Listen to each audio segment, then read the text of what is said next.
Когда умирает родной и любимый человек, для многих это становится непреодолимой потерей, приводящей к утрате самого смысла дальнейшей жизни, погружению в океан мрака, печали и отчаяния.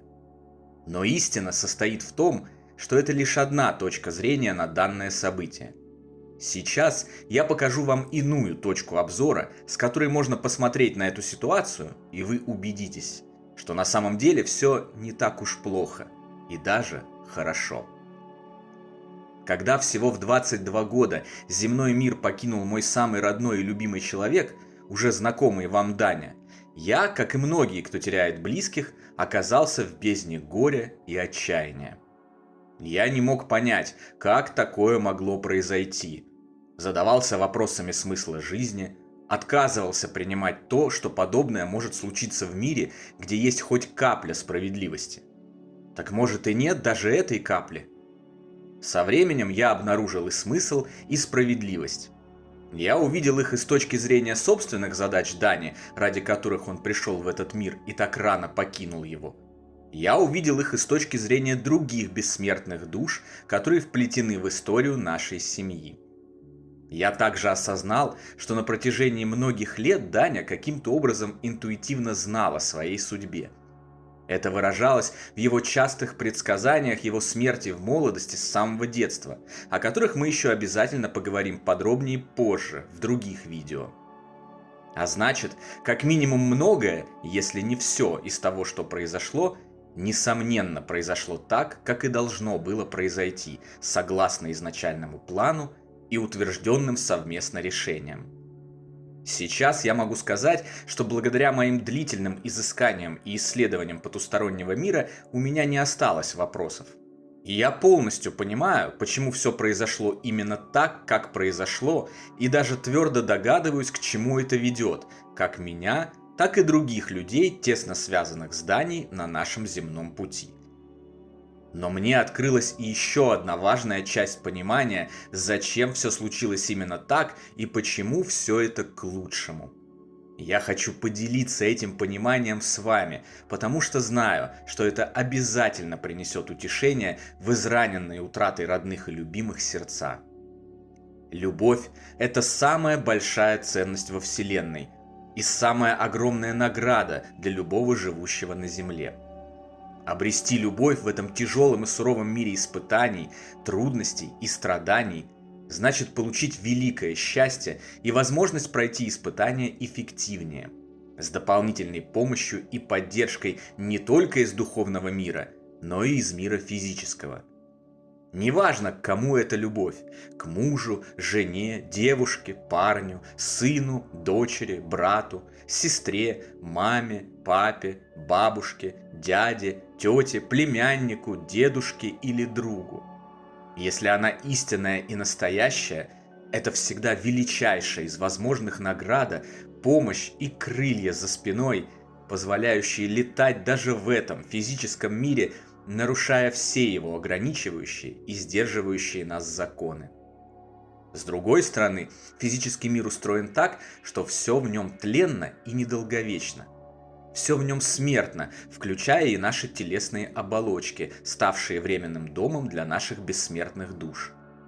А значит, разлука в результате так называемой смерти и страшное горе от утраты – это неизбежное событие для всех, кто был одарен любовью. Испытание горем не избежит никто из любящих. Просто в силу естественных законов этого мира, просто потому, что так все устроено. Если вы приняли этот дар великой любви, если вы согласились взять его и получить все сопутствующие ему радости и удовольствия, вместе с ним вы принимаете и обязательство рано или поздно пройти испытание горем утраты. Как бы ни развивалась жизнь, сколько бы лет быть рядом друг с другом не выпало на долю тех или иных любящих, день разлуки все равно настанет, и от него не скроешься. Как раз здесь и сокрыта мудрость и утешение для временно утративших своих любимых и оставшихся жить на земле дальше. Раз это так, раз нам в любом случае проходить самое тяжелое из возможных испытаний, неужели возможность забрать на себя боль и почти невыносимые страдания Избавить наших любимых от того, чтобы они проходили эти мучения вместо нас, это не еще одна самая великая награда и еще одна возможность проявить неравнодушие и помочь ближним. Я постоянно получаю гневные тирады от некоторых горюющих о том, что им абсолютно по барабану на то, где там сейчас их усопшие родные. Хорошо ли им в раю и насколько радостно и беззаботно они проводят там время. Самое главное, что они не здесь. И потому оставшимся невероятно плохо, ужасно. И все, на чем сосредоточено их желание и устремление, чтобы усопшие были здесь, сейчас и с ними. В этих тирадах всегда множественно повторяются слова «я» и «хочу». Уверен, мне не надо даже подробно раскрывать эти наблюдения. И так понятно, что это квинтэссенция эгоизма и себялюбия, от которых очень важно избавиться как можно скорее и переориентировать точку отсчета своей системы координат с «я» на других людей, чтобы открыть возможность преодолеть горе и жить счастливо. С очищения от эгоизма, по сути, начинается все самое лучшее и интересное. Да вообще все начинается с очищения от эгоизма. Осуществляя переход, который мы называем смертью, наши родные оказываются в прекрасном мире.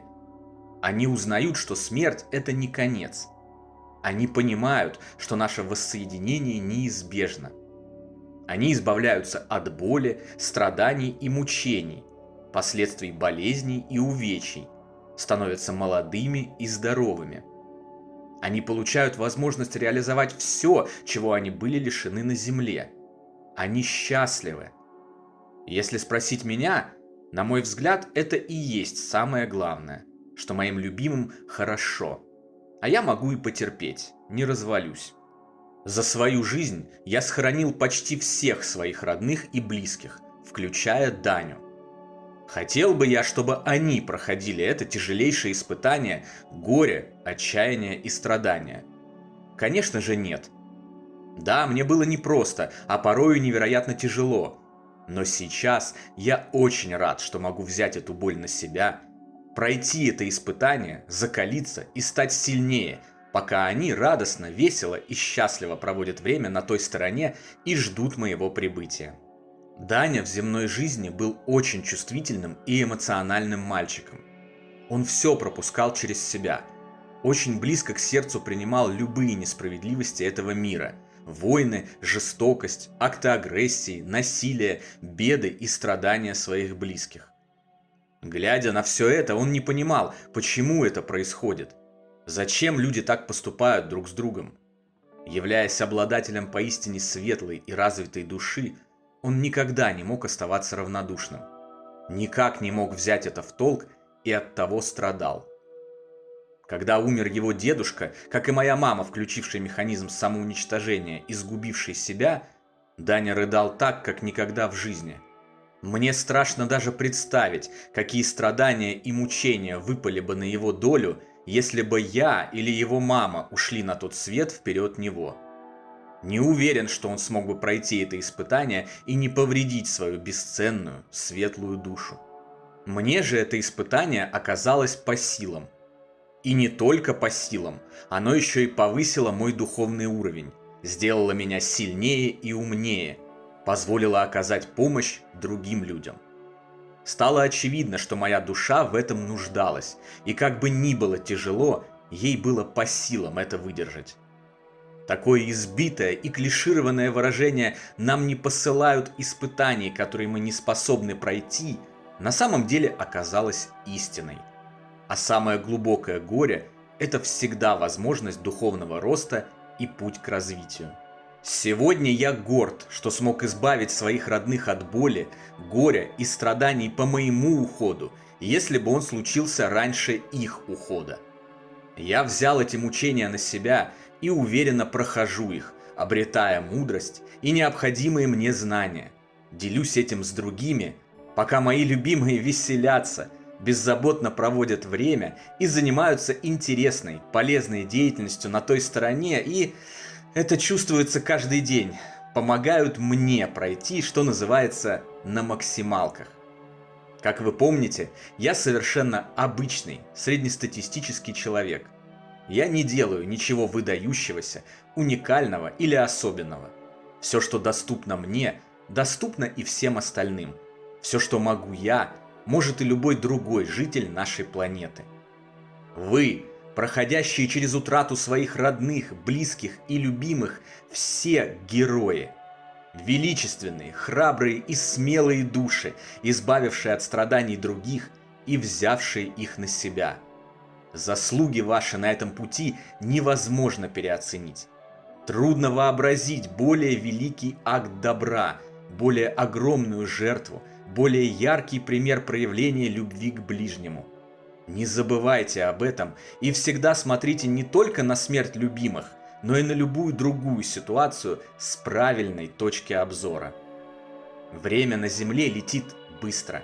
Наше воссоединение с любимыми обязательно состоится, когда придет наш час покидать непростую земную командировку и возвращаться в великолепную духовную обитель, наш общий прекрасный дом вечной жизни. А пока мы должны жить здесь и терпеливо проходить все уроки и испытания, нужные нам, чтобы стать лучше и добрее, чтобы научиться безусловно любить всех вокруг и наполнять мир добром. В конце концов, всем ведь нравится выполнять любые задачи на 100%. Так почему бы вместо того, чтобы упускать предлагаемые вселенной возможности, погружаясь в пучину бесконечного горя и отчаяния, не проявить ответственность и не выполнить этот захватывающий основной квест земной жизни, на который мы сами же некогда и согласились, целиком и полностью?